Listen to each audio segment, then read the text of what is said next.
Merci beaucoup. Cette année,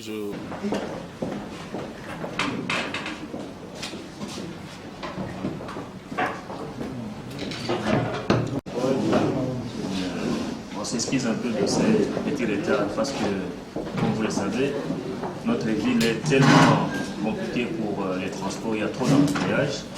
Donc, veuillez nous excuser. Donc, nous allons passer à l'action et vous tenir un peu informés. puis Palais du Peuple pour avoir notre loi.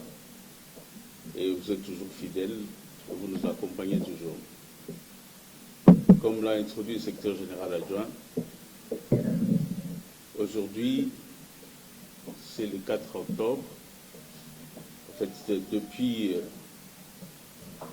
1985 que l'Union internationale des architectes a retenu chaque premier lundi du mois d'octobre comme journée mondiale ou internationale de l'architecture, habitat et urbanisme. Comme à l'accoutumée, nous faisons toujours des discours avec un drapeau derrière, s'adressant à la population, cooptant les thèmes qu'on nous donne sur le plan international. Mais nous nous sommes dit que cette année, qu'on fasse ces choses un peu différentes. Parce que c'est vrai, c'est une journée pour valoriser les œuvres des architectes. Et les thèmes de cette année, c'est concevoir l'avenir de l'habitat humain. Mais nous, Ordre national des architectes, en tant que président national du Conseil national de l'Ordre des architectes, représentant tous les architectes du Congo, nous avons souhaité parler des sujets qui nous concernent.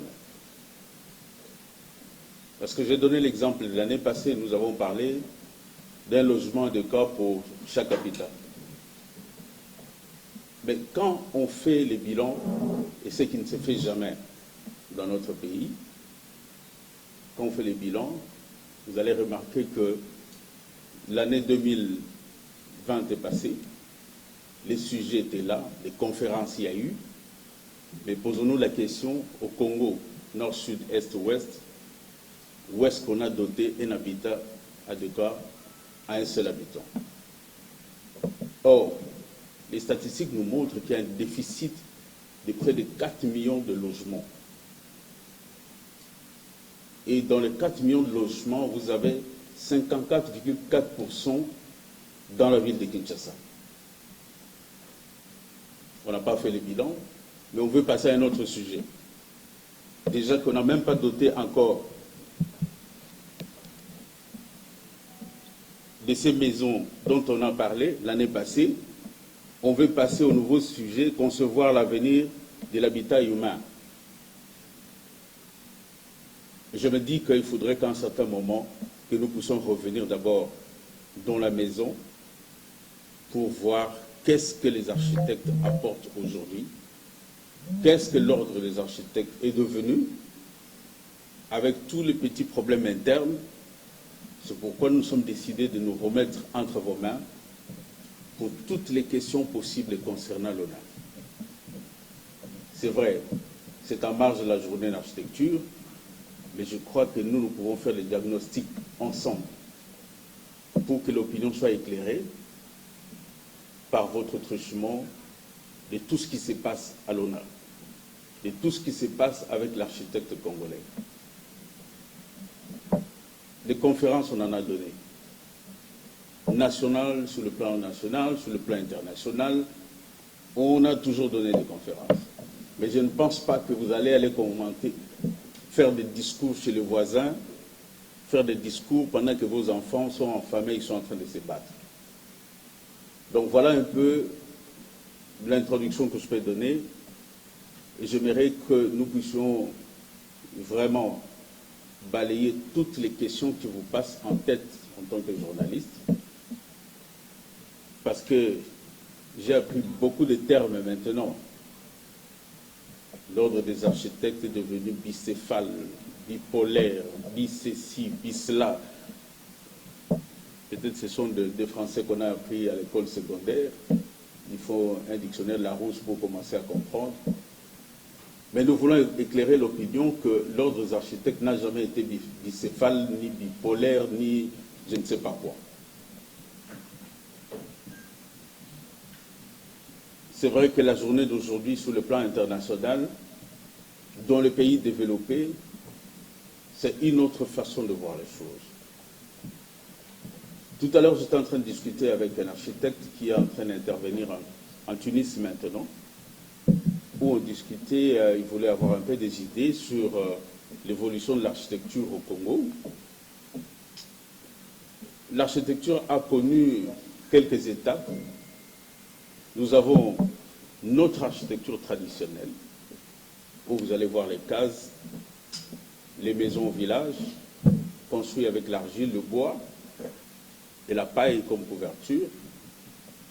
Il y a eu l'architecture coloniale. Quand les colons sont venus, comme ils étaient déterminés à détruire tout ce qu'ils ont trouvé au Congo, et ils ont détruit notre architecture en nous imposant ce qu'on appelle des maisons modernes. Et aujourd'hui, de nos jours, c'est encore pire, parce que l'Occident nous impose son architecture. Et quand vous regardez, c'est comme ça, même sur le plan international, quand je vais dans des conférences, je demande que les thèmes de cette journée ne soient pas un thème international. Ça doit être des thèmes spécifiques pour chaque pays. Parce qu'il y a des choses, c'est inacceptable qu'on vous donne un thème, c'est comme la journée des femmes, c'est comme ceci, chacun a ses problèmes personnels. Alors j'étais en train de discuter avec lui, je lui ai dit, écoute, moi je crois qu'il faudrait qu'on commence une révolution, revenir à nos matériaux locaux. On nous a imposé le ciment. Aujourd'hui, le ciment n'est pas un bon matériau par rapport à notre climat. On nous a imposé la tôle. La tôle commence à devenir cancérigène. On nous impose tout ce qu'il y a comme matériau qui est importé. Vous allez trouver que ça ne va pas. Pendant que nous avons nos matériaux, depuis du temps des ancêtres jusqu'à aujourd'hui, vous entrez dans une case, vous n'avez pas besoin d'un climatiseur. Parce qu'ils s'y prêtent déjà. Donc moi je crois qu'avant de commencer à aborder toutes ces conférences, on est bien disposé à donner des conférences, on est bien disposé à faire tout ce qu'on peut faire comme exposé. Ce n'est pas la matière qui nous manque, mais nous avons préféré faire d'abord le diagnostic et nous remettre entre les mains des journalistes afin que nous puissions éclairer l'opinion sur ce que devenu l'ONA aujourd'hui, après pratiquement 3 ans, parce qu'au mois de décembre, nous allons totaliser 3 ans depuis que l'ONA existe. Je vous remercie. Nous sommes, le président est à votre entière disposition, et nous allons prendre des questions à l'ordre, et quand il prend 3 ou 4 questions, dès qu'il répond, c'est une autre question, comme ça s'est fait d'habitude, il pose la question, et comme ça on avance. Donc, merci, Symphorien. Doudou Montiri, CCTV. Ma préoccupation est la suivante. Le président Brunel Joseph venait d'évoquer, juste à l'introduction, que nous avons un problème, un déficit de 54,4% au niveau de notre logement. Lui, en tant que président, qu'est-ce qu'il pourra comme ça proposer pour y remédier? Ça, c'est la première question, la première préoccupation. Et la seconde, comment revenir à notre architecture? Parce qu'il y a un problème de complexe qui se pose aussi. Merci, Doudou Montiri.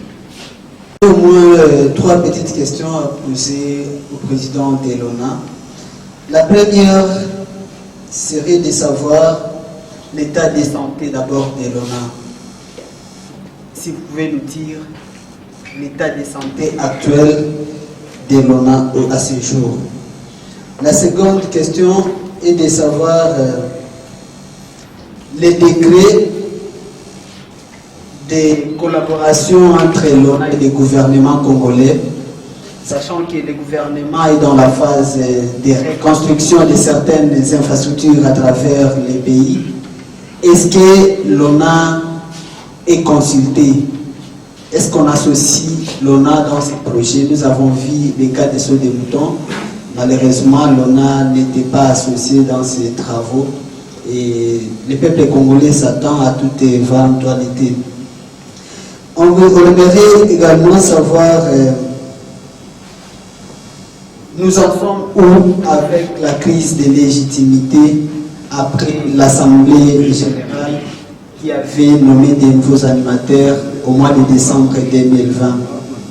On aimerait savoir à ce jour où est-ce que nous en sommes, si ce que nous faisons à ce jour ne sera pas contesté. Merci. Merci, M. Doudou Montiri. C'est l'homme qui nous a accompagnés depuis pour montrer. On avait un gros livre là qu'on montrait avec lui pour faire la différence entre les architectes et l'urbanistes pendant qu'on cherchait l'ordre. En tant que président, pour pallier à ces déficits, qu'est-ce que nous proposons? Vous savez, les propositions des solutions de logement au Congo, ce n'est pas le président seul qui peut faire ça. Au niveau du Conseil, nous avons fait des mémos, beaucoup de mémos, à toutes les instances, pour proposer des solutions pour cet habitat, le problème du logement dans notre pays. Mais vous savez, j'ai l'impression que si vous voulez garder secret quelque chose au Congo, il faut écrire. Les gens ne liront jamais ça. Il y a eu des tentatives. Vous avez le projet Paul Malébo. Je crois que si ces projets-là étaient bien ficelés, aujourd'hui, on aurait déjà une cité appelée Paul Malébo. Les Chinois ont fait ce qu'ils ont fait et ils ont disparu. Aujourd'hui, il y a encore une initiative pour la ville Kitoko où on aura près de 10 000 logements. Il y a eu des projets de construction de 5 000 logements dans chaque province. Mais le problème, c'est que, à la base, comme nous l'avons toujours dit, quand le politique va négocier des financements, il n'apporte jamais les experts. Ils vont négocier seuls et les conditions qu'on leur donne, ce sont des conditions bidons. Au finish, les projets n'aboutissent pas. Ce que nous avons fait dans nos mémos comme proposition, que chaque projet de telle envergure, qu'on puisse consulter les techniciens, les architectes, les urbanistes, les ingénieurs. Je crois qu'on commence à avoir gain de cause parce que le projet Kitoko, nous sommes associés à 100%. Et je crois qu'avec ça, nous pourrons déjà voir quelque chose qui va naître. Donc, la proposition, c'est qu'il faudrait prendre un minimum de 100 000 logements par année à construire. Et ce n'est pas facile. Parce qu'on va vous dire qu'il n'y a pas d'argent. Le budget est coincé. D'où il faut libéraliser ce secteur, promouvoir les promoteurs immobiliers. C'est comme en Afrique du Sud, par exemple, ce qu'on appelle estate. Ce sont des promoteurs immobiliers, des privés, qui créent des cités et qui vendent, mais à des conditions normales. Mais le problème aussi ici, c'est un problème de niveau de vie et de coût de vie. Vous avez vu Oasis, c'est un projet, au départ on nous a dit que c'est un projet social. Mais vous avez un appartement de 2 chambres à 200 000. Dites-moi quel est le fonctionnaire qui va acheter ça? À quel moment est-ce qu'on va acquérir ça? Au point où aujourd'hui, ces cités sont des éléphants blancs. On commence même à chercher à faire louer ce qu'ils ont construit. Parce qu'on ne tient pas compte de la bourse d'un Congolais. Un fonctionnaire ne peut pas avoir une maison au-delà de 15 000 $. C'est impossible, vu ses revenus. Donc il faudrait voir tout ça et encourager aussi l'amélioration des salaires de fonctionnaires. Parce que quand vous regardez beaucoup dans les pays de l'Afrique de l'Ouest, Ce sont des fonctionnaires qui sont plus les clients dans l'immobilier. Ce sont des sociétés d'électricité, sociétés de l'assurance, ainsi de suite. Mais ici, quand vous regardez, j'étais sur un projet où on devrait construire 2000 logements pour les agents de la SNEL. Mais quand vous regardez les ratios du salaire, c'est même difficile de donner une maison de 15 000 $ à quelqu'un, à amortir pendant 10 ans. Parce que sinon, vous lui raflez tout l'argent. Donc je crois que les propositions, ils sont au nombre, les mémos sont dans tous les bureaux, et nous attendons les répondants des politiciens. Alors pour la deuxième question, comment revenir à l'architecture, notre architecture traditionnelle, c'est la vulgarisation. Nous devons nous imposer, nous les techniciens, nous les architectes, on doit aussi innover. Vous allez en Afrique du Sud, la maison en paille coûte plus cher que la maison en tuile. Et généralement, ce sont des millionnaires et des milliardaires qui habitent dans les maisons en paille. Parce que l'assurance aussi coûte très cher. Mais ici, chez nous, c'est comme si c'était de la honte quand quelqu'un habite dans une maison en paille. Or, c'est le matériau le plus approprié. Aujourd'hui, nous avons un problème sérieux. Il n'y a même pas un matériau d'étanchéité. Ça n'existe pas pour le Congo, qu'on ne vous trompe pas. Tout ce que vous voyez, Derbegum, roofing, toutes ces choses, c'est du blabla. Il suffit qu'il y ait chaleur, ça se dilate, et quand il fait froid, ça se contracte, après, ça fissure, et ça saute. Parce que nous devons créer un matériau à nous propres. C'est pourquoi nous devons revenir aux matériaux locaux. Nous, on a commencé à expérimenter. Un jour, je pourrais amener quelques amis journalistes dans un projet d'un immeuble R+5 que nous avons construit avec des hydraformes, rien qu'un brick-quit. Ici, à côté d'un médecin de nuit, ça existe, pour ne pas faire sa publicité, parce qu'on n'est pas autorisé en tant qu'architecte, mais c'est pour illustrer que nous sommes déjà, mais c'était un combat avec les clients pour qu'ils acceptent ça. Mais aujourd'hui, il est très heureux parce que dans ces appartements, vous n'avez pas besoin de climatiseur. Parce que les ciments absorbent la chaleur et les soirs, ça vous renvoie la chaleur. Donc nous sommes obligés de commencer une vulgarisation, une campagne, et que nous, les architectes, commencions à imposer ou à proposer aux maîtres d'ouvrage des projets avec nos matériaux locaux. J'ai cité l'exemple de Poul-Malépo. Nous avons l'argile ici à Gogo. D'ailleurs, je suis même ébahi quand je fais la route du Bas-Congo. Vous allez voir qu'on a l'argile rouge, jaune, noire, toutes les couleurs. Donc on peut faire des mixings terribles dans le pareillage. Donc voilà, on peut revenir à ça facilement par la vulgarisation, mais ça doit passer par l'éveil des architectes et concepteurs de projets. C'est nous, dans les termes de référence ou dans la fiche technique, nous devons commencer à imposer ces matériaux-là. Et ça va prendre de l'ampleur. Alors, notre ami Rémi, je crois que je pensais qu'on allait commencer par cette question. Il nous a demandé d'abord l'état des lieux de l'ONA. L'ONA est indivisible. Je l'ai dit et je le répéterai, je ne me fatiguerai pas à le dire. Dans toutes les maisons, dans toutes les familles, il y a des problèmes. Mais ce n'est pas pour autant qu'on prend la tête du papa, qu'on divise par deux. Je veux combiner avec la réponse de la crise de la légalité pour que vous puissiez comprendre ce que je suis en train de dire. En décembre, il y a eu ces élections. On ne va pas revenir, on a déjà donné tous les détails. Et il y a eu une partie qui était lésée, qui est partie en justice. Arrivé au Conseil d'État, il y a eu un arrêt pour la suspension des élections. Et cet arrêt était clair. On suspendait tous les résultats et les effets de ces élections. En attendant qu'on traite le problème au fond, soit à l'annulation, soit à la reconduction du comité qui existe ou celui prétendu élu. Et au niveau du Conseil d'État, il y a eu presque 3 arrêts à propos. Il y a eu l'ordonnance ou l'arrêt en référé liberté, et il y en avait aussi je crois Maître peut me donner l'expression, il y avait référé liberté. Là, un avocat parle pour que les journalistes croient peut-être que je suis en train de raconter des bobards. Donc ça a été suspendu. Entre-temps, nous sommes partis à la cour d'appel pour examiner le fond. Il y a eu ce que vous connaissez, il y a eu des plaidoiries, on a renvoyé, celui-ci a donné ce moyen, ainsi de suite.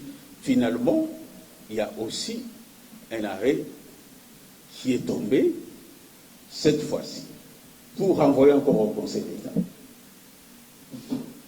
Donc, on n'a donné raison ni à ceux qui prétendent gagner les élections, ni à ceux qui se sont plaints pour ces élections-là.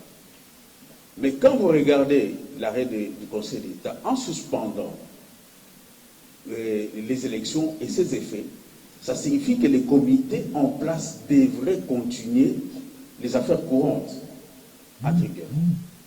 Parce que si aujourd'hui on dit qu'il y a 2 personnes qui sont en train de se bagarrer, mais on ne va pas chasser la personne qui est au volant de la voiture. Vous devez continuer.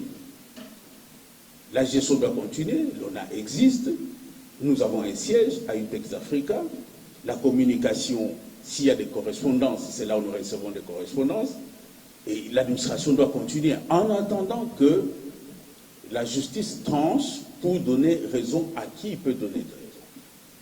Et j'ai toujours fait cette nuance. Si aujourd'hui, moi, Brunel, je n'étais pas candidat, je crois que ce débat n'existerait pas. On dirait que Rémi et, je ne sais pas, avec Jacques, étaient en course, mais ils ne se sont pas entendus pour les élections, ils sont en justice. Mais Brunel, qui est resté comme président de l'ordre des architectes, continue à exercer jusqu'à ce que la justice va trancher. Mais le comble ici, c'est que Brunel était candidat. C'est comme ça que dans la tête des gens, ça bouillonne pour dire qu'il y a une crise de légitimité. Non, il n'y a pas de crise de légitimité. Le vrai ONA, le vrai conseil, c'est celui que nous conduisons. C'est vrai. Vous savez que dans notre pays, le chef de l'État est en train de prôner l'État de droit. Je crois que nous, les intellectuels, on doit mordre la vision du chef de l'État et l'accompagner dans cet État de droit. Mais j'ai l'impression que les intellectuels congolais, ils sont les premiers à marcher sur les lois. L'ordonnance du Conseil d'État est rendue au nom du chef de l'État. Donc, quand vous vous rebellez contre cette ordonnance, ça signifie que vous vous rebellez contre l'autorité suprême du pays. Mais nombre de ces gens, ils se disent être proches du chef. Je ne sais pas si on peut être proche d'un chef et de ne pas l'accompagner dans sa vision de l'état de droit. Et si vous avez vu une certaine assemblée générale, entre guillemets, que la police a dispersée, à un moment donné, c'était sous injonction du Conseil d'État. Et à un certain moment, nous nous sommes dit, bon, ok, ça ne sert à rien, ces jeux de ping-pong, je crois que autant attendre la justice, parce que nous ne sommes pas la seule institution qui a eu ce problème-là pendant cette période.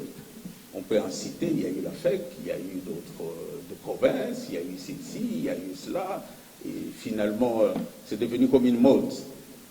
Donc, pour aujourd'hui, s'il y a quelqu'un qui signe comme président de l'ordre des architectes, c'est illégal. Voilà où se trouve l'illégalité.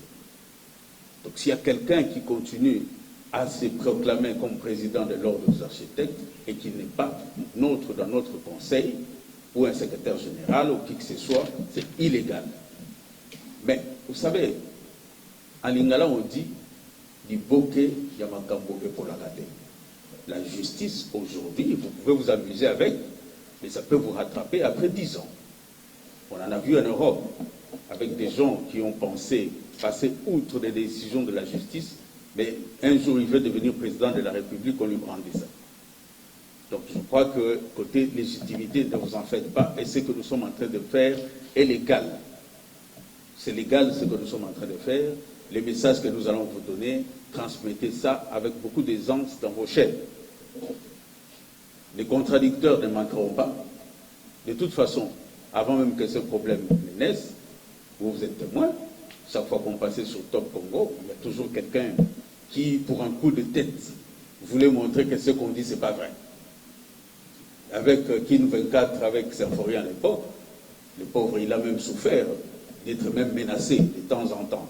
Siloé, c'était la même chose avec la dame qui est là. Beaucoup de chaînes ici, même vous avez la RTNC, il y a eu des gens qui ont été menacés. Et ce qui est curieux dans tout ça, au lieu de viser l'intérêt de l'ONA, mais c'est la tête de Brunel qu'on vise. Parce que je suis passé à une émission parlant des infrastructures à la RTNC, qui n'avait rien à voir avec l'ONA. Et je n'avais même pas fait allusion à l'ONA. Je suis architecte, je suis un expert en construction, je suis expert en passation de marché. Mais quand vous voyez des réactions, les gens montrent comme quoi je suis allé parler au nom du président de l'ONA. Les titres, on n'en a pas besoin. Ce que nous voulons, c'est que cet ONA que Dieu nous a doté et que les chefs de l'État a signé une ordonnance pour nous donner une loi, 59 ans après, des souffrances, qu'il n'y ait pas des gens qui viennent piétiner dessus parce qu'ils veulent le positionnement. On n'en a pas besoin. C'est un bénévolat que nous faisons. Tous ces gens ici, ils sont en bénévolat. Les conseils, depuis que nous avons commencé, je ne pense même pas qu'il y a quelqu'un qui a acheté des souliers avec l'argent de l'ONA. Mais il y a des gens qui ont déclaré que nous avons détourné les fonds. Nous avons été interpellés au parquet. Nous avons été interpellés à la 4e rue pour détournement des cotisations des architectes. Je crois que les gens qui nous connaissent, aujourd'hui, ça va faire pratiquement 113 émissions depuis que nous sommes présidents. Et vous, les journalistes, vous connaissez, une émission, ça coûte combien? Ce n'est pas aux frais de l'ONA. C'est par nos propres efforts. Donc, la crise de la légitimité n'existe pas. C'est juste des gens qui viennent piétiner les ordonnances qui sont déjà là, qui sont là.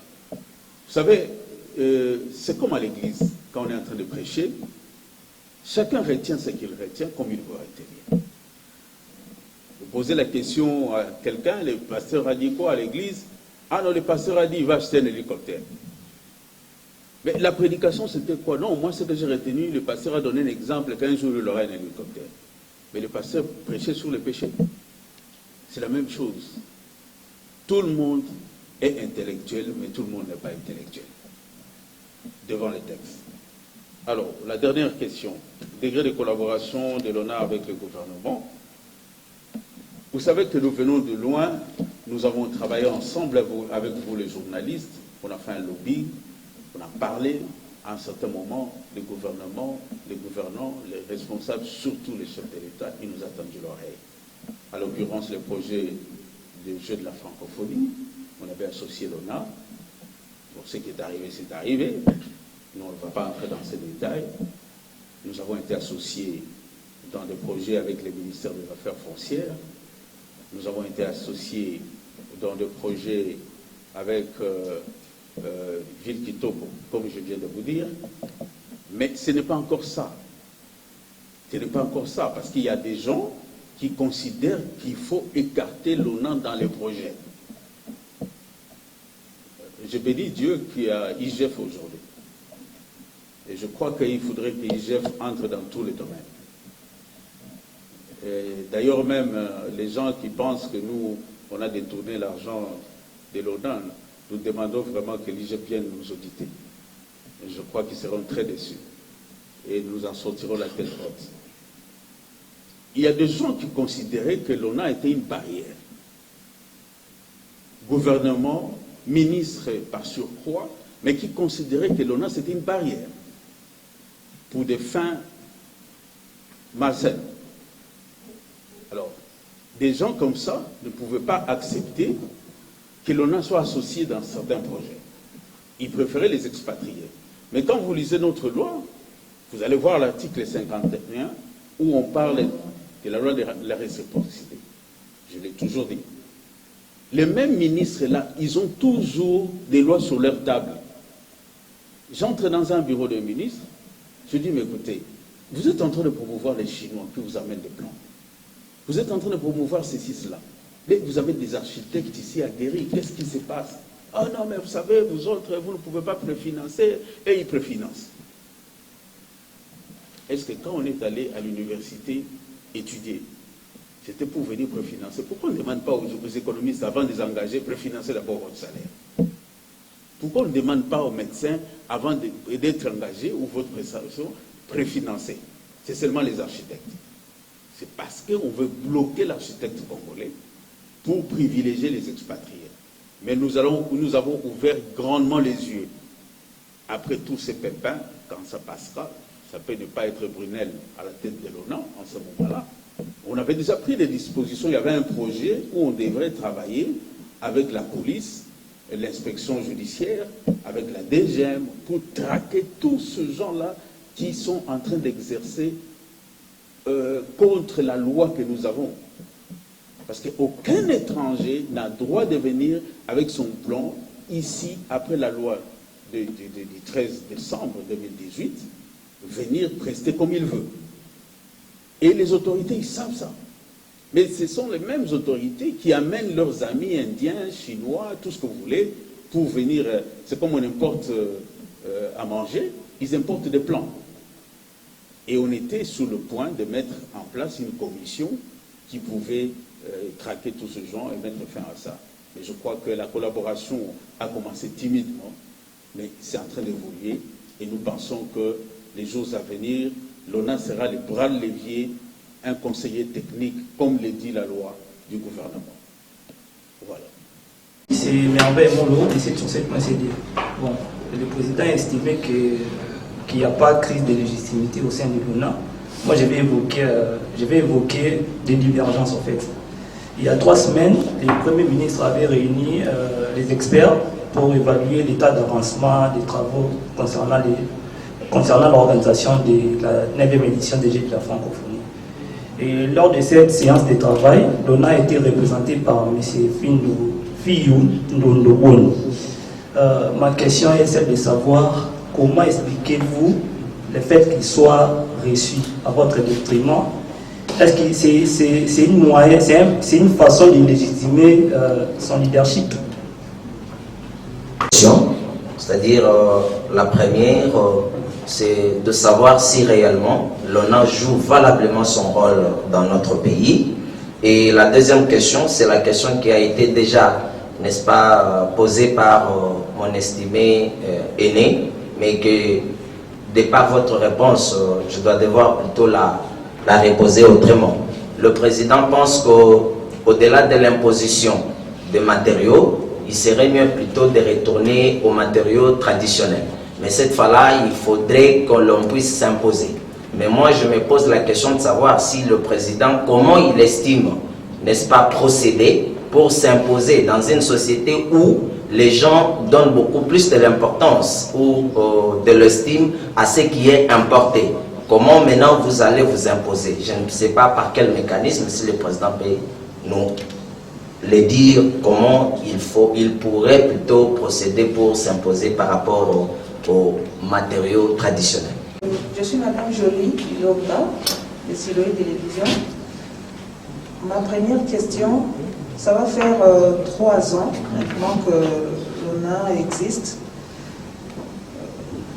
Est-ce que l'avant ONA égale pendant l'ONA? Qu'est-ce qui a changé? Qu'est-ce qu'il n'y avait pas avant et qu'aujourd'hui nous en avons? Ou qu'est-ce qu'il n'y avait pas et que l'ONA a apporté aujourd'hui dans les secteurs? Ma deuxième question, c'est de savoir, moi je pense plutôt qu'il y a aussi une crise entre l'ONA et le gouvernement. Soit c'est l'ONA qui est associé à un projet, où il sera écarté plus tard, ou il n'est pas directement associé à des projets. Qu'est-ce qui se passe? Est-ce que c'est un problème de crédibilité? C'est un problème de la formation des architectes qui fait en sorte que les décideurs ne puissent pas faire confiance à la main-d'œuvre nationale. Merci. Le Premier ministre a demandé qu'on fasse l'état des lieux des Jeux de la francophonie et que c'est l'architecte Fillou qui a représenté l'ONA. C'est ce que je suis en train de vous dire. Vous savez, dans cette affaire, il y a trop de mensonges. Les confrères travaillent dans ce comité comme architectes simples, et non comme l'ONA. Voilà la nuance. Quand nous, on était dans le jeu de la francophonie, on y allait en conseil. C'est tout le monde du conseil qui participait. Mais aujourd'hui, vas-y poser la question, vous êtes journaliste, combien de membres du conseil travaillent avec lui dans ce comité de M. Chiolo? Il est seul. Et la vérité est qu'il a été recruté comme architecte et non comme président de l'ONA. Alors, étant donné que nous voulons montrer à l'opinion que voilà, nous sommes là, c'est nous l'ONA, c'est nous les vrais ONA, quand on sort de quelque part, directement on déclare que non, écoutez, c'est l'ONA qui a été représenté dans ces assises. Je ne pense pas que le Premier ministre peut demander à l'ONA de faire quelque chose et qu'il ne puisse pas nous contacter parce qu'il nous connaît. Le problème, c'est que la vérité, c'est que dans je vais peut-être renchérir avec, pas la réponse comme telle, mais c'est paraphraser Madame de Joly, il y a une sorte de méfiance. Je ne dirais pas d'un manque de crédibilité, non, il y a une méfiance, je venais d'expliquer longuement. Vous savez, il y a des gens qui considèrent que quand il y a un expert pointillé dans un domaine, il faut l'écarter pour travailler avec quelqu'un qu'on peut manipuler facilement. C'est ça la vérité. Mais dire que notre confrère... Je me demande comment est-ce qu'on peut aller représenter l'ONA dans une réunion seule. Et quand vous rentrez, vous ne réunissez pas les architectes pour faire la restitution. Je peux comprendre. Ça arrivait. Même chez moi, c'est déjà arrivé. Je veux seul dans une réunion parce qu'on a restreint les nombres. Quand nous sommes allés à la consultation, les nombres étaient restreints. Je n'ai pas amené tous les conseils. On est parti avec le secrétaire général, on est parti avec notre conseil juridique. J'ai pris quelques architectes pour aller à la consultation nationale. Voilà l'ONA, comment il s'est fait représenter. Mais l'ONA ne se fait pas représenter en solo. Oui, tu peux aller en solo, mais après tu viens faire la restitution. Est-ce qu'après cette réunion, il a réuni combien d'architectes pour faire la restitution? Depuis qu'ils ont commencé à travailler, tout ce qu'ils ont reçu comme paiement, il a fait la restitution à qui?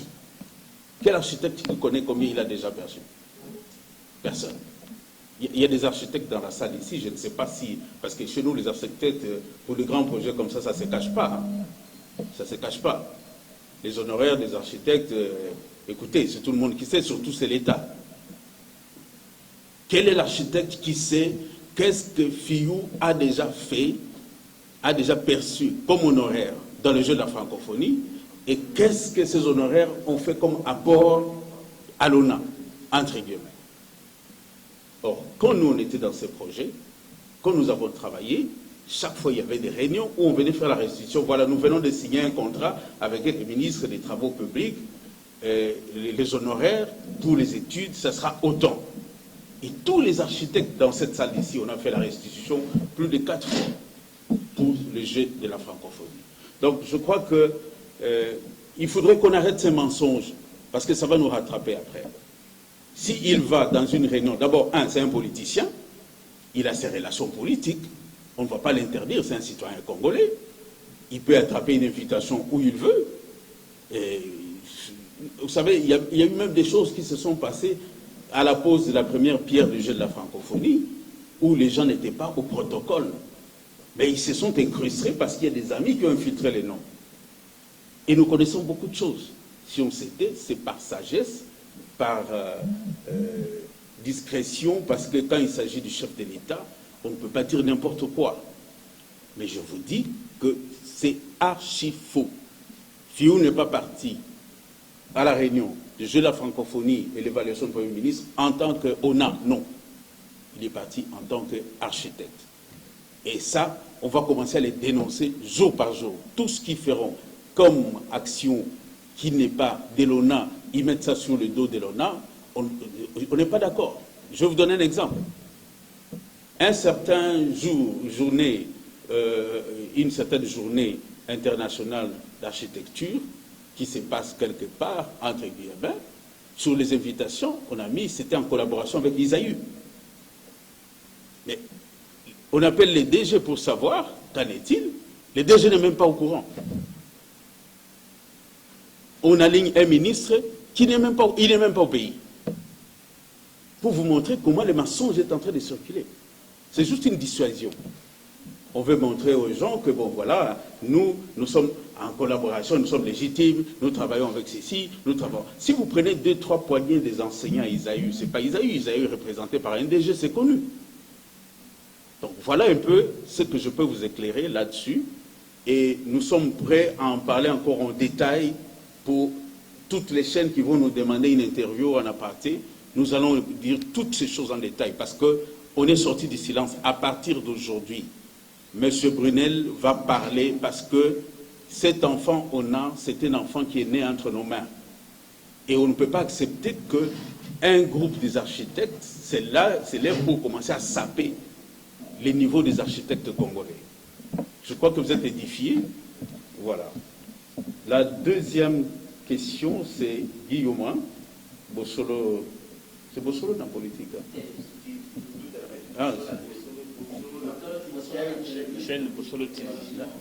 Je pensais que lui-même Israël était là. L'ONA joue réellement son rôle. Oui, l'ONA joue réellement son rôle au niveau du gouvernement. Nous n'allons pas nous taire, nous allons continuer à parler. Et c'est comme je disais au départ, vous savez, c'est pas évident. On sort d'une crise de 59 ans, presque 60 ans, l'ordre n'existait pas. L'ordre n'existait pas. Les gens n'étaient pas habitués avec. Les politiciens n'étaient pas habitués avec. C'est quelque chose qui vient de nouveau. Et ça dérange. C'est comme l'IGF. Ça dérange. Ça existait, mais l'ampleur que ça a pris, félicitations à M. Alinguete, coup de chapeau, il a tout notre soutien. Et s'il a besoin parfois de l'expertise de l'ONA pour traquer encore d'autres personnes, même dans les bâtiments publics, nous allons lui donner cette expertise. Et nous appelons vraiment à l'accompagner dans ce sens-là. Donc de ce côté-là, il n'y a pas de problème.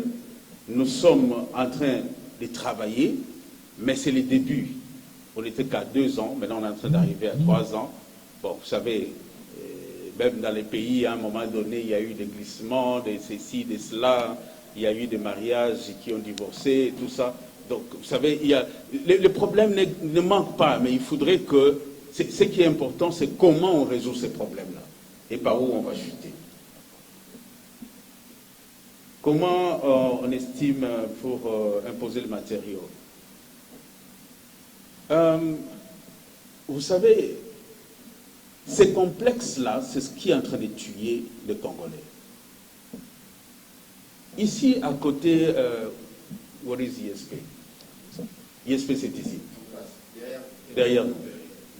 Les hommes de filles n'ont aucune colonne. Ici, si vous voulez, quand on sort, on va vérifier. Aucune colonne. Quand l'architecte de Quicker a conçu ça, tout le monde s'est opposé. Ça va tomber. Non, mais ce n'est pas possible. On n'a jamais vu ça. On n'a jamais vu ça. Mais la portance, un mur peut être porteur. Il n'a pas besoin de colonnes.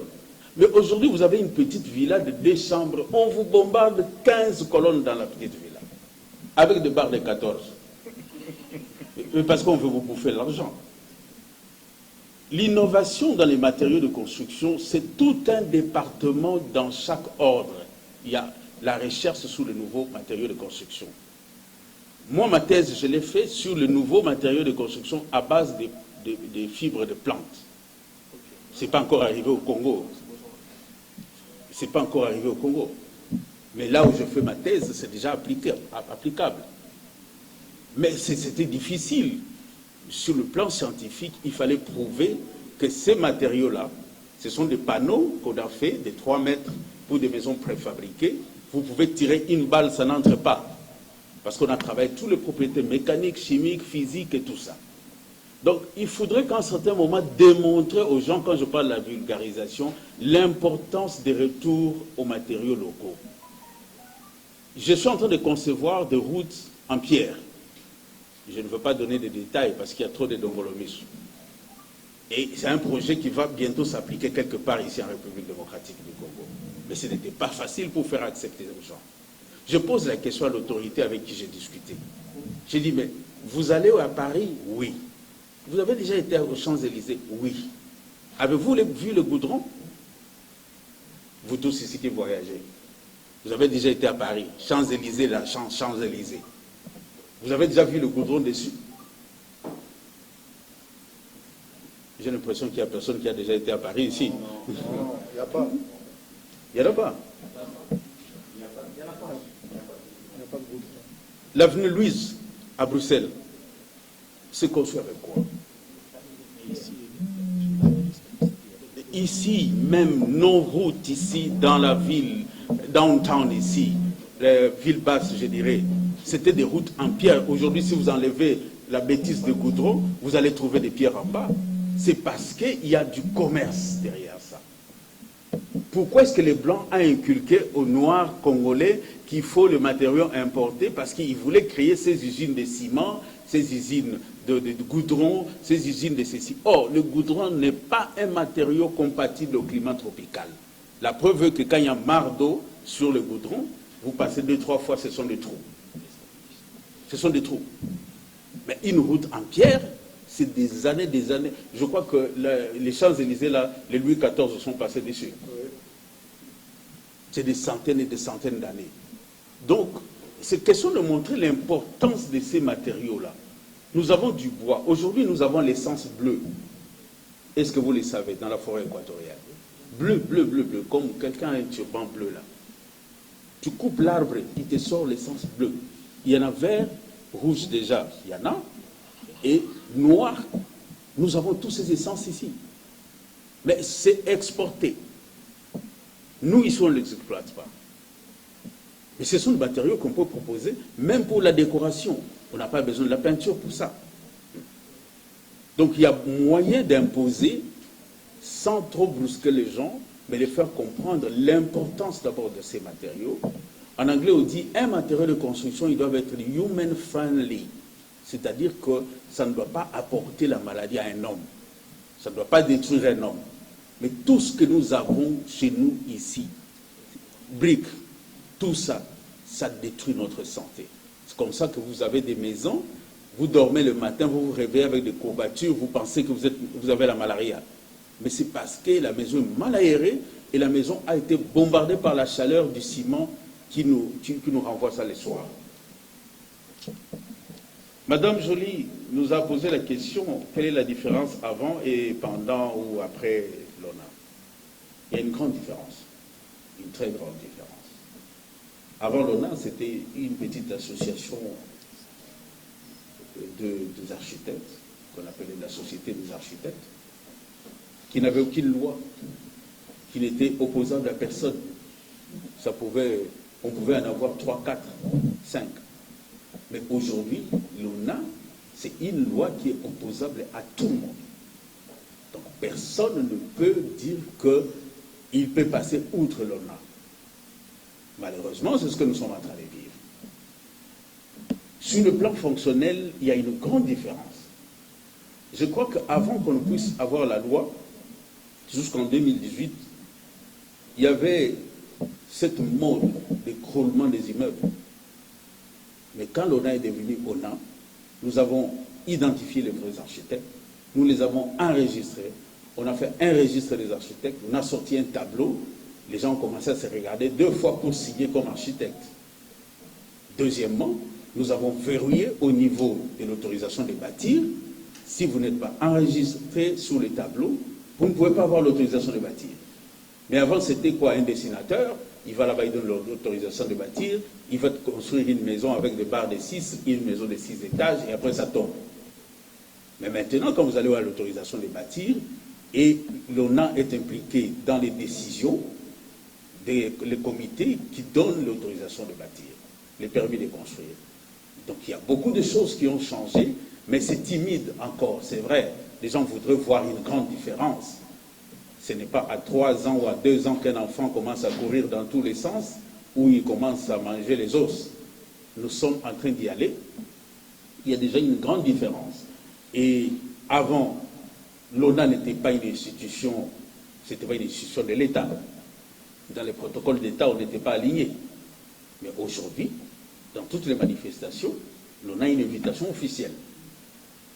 Il fait le corps constitué. Donc, il y a beaucoup de choses qui sont en train de venir, qui étaient en projet, en gestation, mais avec les petits soucis que nous avons, ça a un peu ralenti les choses. Mais nous pensons que bientôt la justice va trancher la chose pour que l'ONA puisse décoller très très bien. La crise entre l'ONA, vous pensez que tantôt on nous met dans un projet, tantôt on nous injecte, tantôt c'est quoi la crédibilité? Ma chère sœur, je crois qu'il n'y a pas un problème de crédibilité parce que les architectes de l'ONA, ce sont des grands architectes. Et ce sont des architectes qui ont été formés sérieusement, qui ont de la matière grise. Mais le problème, c'est l'ONA fait peur. L'ONA fait peur. Les vrais ONA. Parce qu'on ne peut pas manipuler l'ONA. Alors il faudrait chercher des gens qu'on peut manipuler. Je n'aimerais pas donner trop m'appesantir sur ça. Je ferai une émission spécialement sur le jeu de la francophonie. Et ce jour-là, je vais crever l'abcès. Parce que un pays comme le nôtre, on ne peut pas nous descendre au niveau où on nous a descendus par les gens qui ont soi-disant récupéré les jeux de la francophonie. Nous savions ce que nous faisions. Nous l'avons prédit. Nous avons dit tout ce que nous pouvons dire, mais on ne nous a pas écoutés. Aujourd'hui, je crois qu'il y a des gens, même derrière les rideaux de maison, ils nous donnent raison. Ils nous donnent raison. Je crois qu'il n'y a pas un problème de sensibilité humaine où on croit que si l'ONA est là, certaines choses ne peuvent pas se faire. Donc voilà un peu, il n'y a pas une crise de crédibilité quelque part. C'est un autre format, avec votre permission. Merci beaucoup. Et c'est comme je dis, il y a eu des conférences souveraines, il y a eu des conférences ceci, il y a eu des conférences cela, et quand vous allez ouvrir la mallette, il y a plein de résolutions. Nous-mêmes, je me rappelle, il y a eu autant de conférences que nous avons fait avec beaucoup de résolutions. Mais je crois qu'il faudrait curer d'abord la santé de l'Ordre national des architectes, trouver un médicament approprié afin que nous puissions avancer dans toutes ces journées internationales. Donc je reviens pour conclure, pour dire qu'il n'y a pas de crise de légitimité. Le comité légal, c'est celui qui est en place, dirigé par votre serviteur Brunel Joseph Dibale. Le conseil qui est au siège officiel de UTEX Africa, bloc 19C. Je crois que s'il y avait crise de légitimité, on n'allait pas se permettre de se mettre devant de grands journalistes et des grandes chaînes que vous êtes pour donner cette interview aujourd'hui, faire cet aperçu d'où est-ce que nous venons, où est-ce que nous allons. Votre serviteur Brunel n'est pas là pour se cramponner comme les gens pensent pour l'ONA, mais c'est plutôt la jalousie des destructeurs de l'ONA que je déteste. Ce sont des destructeurs de l'ONA qui me trouveront toujours sur leur chemin. Même si aujourd'hui, je ne suis plus président de l'ONA, en tant qu'architecte congolais, tout le monde qui viendrait avec un marteau pour détruire une pierre de l'ONA, il me trouvera sur son chemin. Parce que nous savons d'où est-ce que nous venons, où est-ce que nous allons et comment on va laisser les choses. Je vous remercie.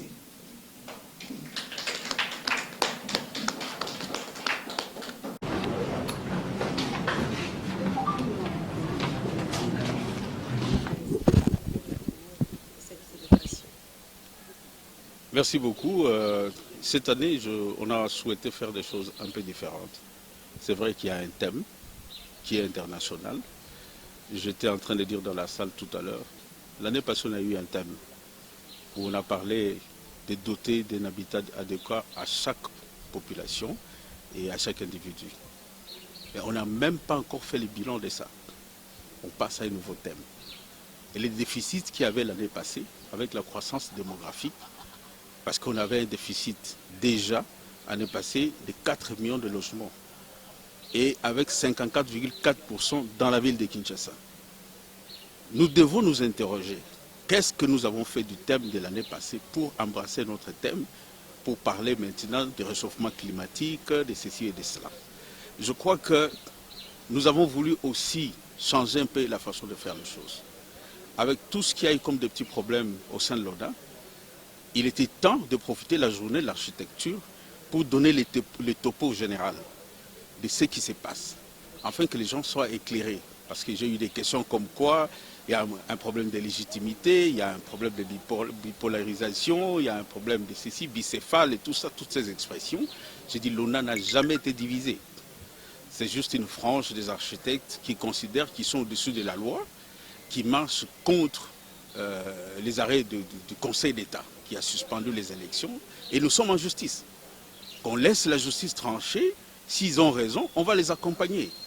Et s'ils n'ont pas raison, on va voir qu'est-ce que les verdicts que la justice va nous réserver. Donc, on a voulu faire un peu cet aperçu de ce qui s'est passé l'année passée comme thème, le thème de cette année, et faire aussi la cure d'âme, je peux dire, de l'ONA en général. Donc, voilà un peu comment on a pensé faire la journée aujourd'hui.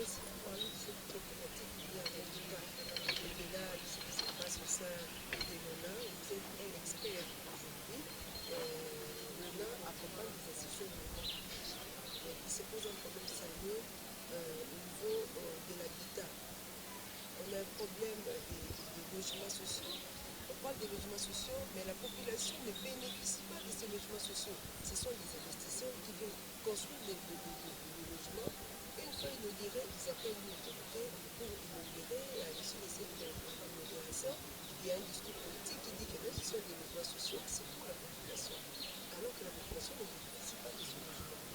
Bon, vous savez, madame, vous êtes routinier avec nous. Vous savez qu'il y a un peu de l'ignorance dans beaucoup d'autorités qui considèrent qu'aller couper les rubans d'un immeuble où vous avez un appartement qui coûte 200 000 $, c'est de l'habitat social. Non.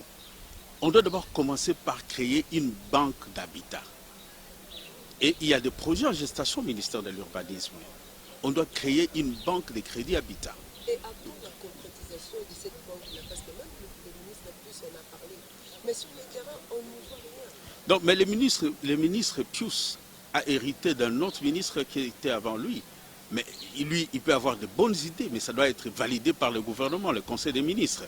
Les ministres ne peuvent pas prendre une décision comme ça pour mettre deux institutions en marche et les animateurs seuls. Il doit être accompagné. Mais le problème maintenant, il faudrait que le Premier ministre s'implique pour l'application de cette banque d'habitat. Et deuxièmement, quel est le quotidien moyen, les revenus d'un Congolais pour avoir une maison? Même si on donne un crédit de 25 ans à quelqu'un qui a un salaire de 100 $ le mois, il faudrait que le gouvernement commence par revoir aussi les SMIC. Il faudrait qu'on dote des enseignants, des huissiers, des fonctionnaires d'un salaire minimum de 500 $ pour arriver à créer cet habitat-là. Sinon, ça ne sera pas possible. Il faut des subventions. Et qui va donner cet argent? On peut bon créer cette banque d'habitat. Mais tant que le niveau de vie est trop bas, les SMIC est trop bas, je vous dis, il n'y aura toujours pas de solution. Donc le problème, il est complexe. Il faudrait voir du côté rémunération, qu'est-ce qui peut permettre à quelqu'un, parce qu'on a fait des études. Pour une maison, par exemple, qui coûterait 30 000 $, entre 20 et 30 000 $, il faut un minimum de 500 $ comme salaire le mois. Parce que dans un salaire, pour que quelqu'un s'achète une maison, nous calculons sur base de 30% de son salaire. On ne peut pas lui prendre tout le salaire. S'il doit payer, il a 500 $, vous lui prenez 500 $ pour la maison, comment il va vivre? Ça ne sera pas possible. Donc il faudrait, par exemple, pour un 500 $, il faudrait que quelqu'un, on puisse ponctionner maximum 30%. Et quand vous prenez 30%, c'est comme les loyers qu'on paye à la cité. En ce moment-là, la personne se trouvera à l'aise. Mais quelqu'un qui a déjà 100 $, si vous devez prendre 30%, il faut lui donner combien? 100 ans pour rembourser pour une maison. Donc je crois qu'il y a beaucoup de choses, de la même manière que les enseignants ont fait les états généraux de l'enseignement supérieur, mais je crois qu'il faudrait qu'on propose les états généraux de l'urbanisme. On associe tous les experts, les architectes, les urbanistes, les ingénieurs, les paysagistes, qu'on discute par rapport à ça et qu'on voit aussi, et la fonction publique doit être impliquée. Parce que ça ne sera pas possible de faire l'habitat social dans notre pays tant que le niveau de salaire est trop bas.